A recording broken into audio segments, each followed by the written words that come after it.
வணக்கம் ஃப்ரெண்ட்ஸ். நம்ம வந்து பிரிண்டிங் இண்டஸ்ட்ரியில் ஒவ்வொரு மிஷினும் எப்படி உருவாச்சுங்கிறத பார்த்துட்டு இருக்கோம். இன்னைக்கு நம்ம வந்து லேமினேஷன் மிஷின் எப்படி உருவாச்சுங்கிறது பார்க்குறோம். சரியா? லேமினேஷன் மிஷினு லேமினேஷன் மிஷின் வந்து 1936 தான் கண்டுபிடிக்கப்பட்டது. அமெரிக்காவில் தான் ஃபஸ்ட்டு உருவாக்கப்பட்டது. அது எதுக்காக ஃபஸ்ட்டு உருவாக்குனாங்கன்னா, பேப்பர் வந்து மழை நேரத்தில் நனைஞ்சது கோந்துருது போயிருதுங்கிறதுக்காக தான் லேமினேஷன் மிஷின் உருவாக்கப்பட்டது. மேலே ஒரு பாலித்தீன் கோட்டிங் கொடுக்கணும்.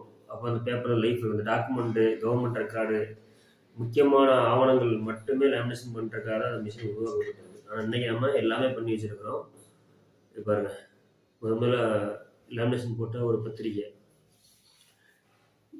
இந்த மிஷின் வந்து எப்படின்னா, மேலே பாலித்தீன் வந்து நைஸ் பேப்பராக ஒரு 0.3, 0.2 இந்த மாதிரி திக்னஸில் இருக்க ஒரு பாலித்தீன் சீட்டு வந்து கம்மு மூலமாகவும் இல்லை ஹீட்டு டெர்மினல் மூலமாகவும் பேப்பரில் ஒட்டுறது தான் லேமினேஷன் மிஷின். சரியா? இதே ஃபஸ்ட் வந்து இவங்க பேக்கிங்க்கு தான் யூஸ் பண்ணிட்டு இருந்தாங்க. ஃபஸ்ட்டு இது உருவாக்கும் போது பேக்கிங் உள்ள இதுக்கு தான் யூஸ் ஆகிறது. இன்றைக்கி நம்ம எல்லாத்துக்குமே யூஸ் பண்ணிகிட்ருக்கோம். இன்றைக்கி இருக்க அட்வான்ஸ் மாடல் இன்றைக்கி வந்து ஒரே மிஷினில் டெர்மினல் இருக்குது, கம்மு இருக்குது, ஹைட்ராலிக் ப்ரெஷரில் வேலை செய்கிற மாதிரி எல்லாமே ஆட்டோமேட்டிக்காக ஃபுல்லாக வந்துருச்சு.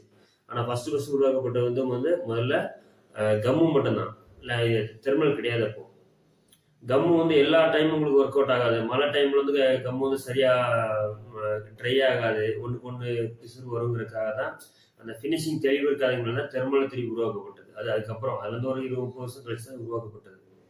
சரிங்களா? லேமினேஷன் மிஷினில் ஃபஸ்ட்டு அவங்க யூஸ் பண்ணுறது எல்லாமே வந்து ஒன்லி இது மட்டும்தான், டாக்குமெண்ட்ஸு பேக்கிங் சம்மந்தப்பட்டது மட்டும்தான். இன்னைக்கு அது ஸ்டைலுக்காக போடுறாங்க. கேட்லாக்லேருந்து எல்லாமே அது விசிட்டிங் கார்டுலேருந்து எல்லாமே இன்னைக்கு லேமினேட் பண்ணுறாங்க. அன்னைக்கு இருந்த ப்ராசஸ் இந்த மாதிரி பெரிய பைப் போட்டு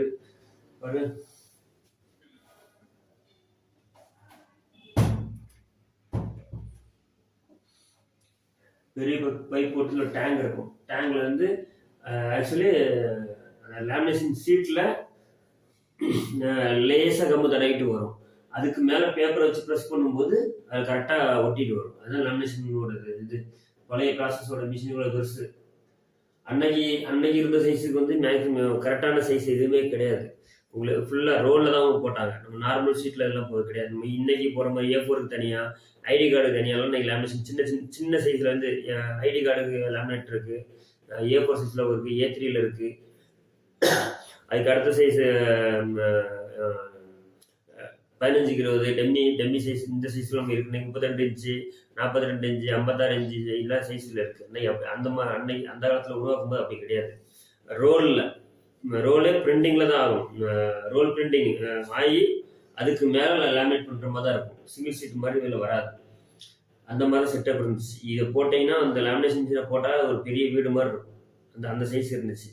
இன்னைக்கு டேபிள் டாப் சைஸுக்கு வந்துருச்சு. இன்னைக்கு டெக்னாலஜி. சரியா? அன்னைக்கு இருந்த டைப் இது. அதுக்கப்புறம் மாறினது தான் இந்த மாதிரி வந்திருக்கு. இன்னைக்கு இருக்க சைஸு. இன்னைக்கு லேமினேஷன் நல்லா அதிகமான வளர்ச்சி இருக்குது. ஏன்னா இன்னைக்கு ஆட்டோமேட்டிக் மிஷின் இருக்குது.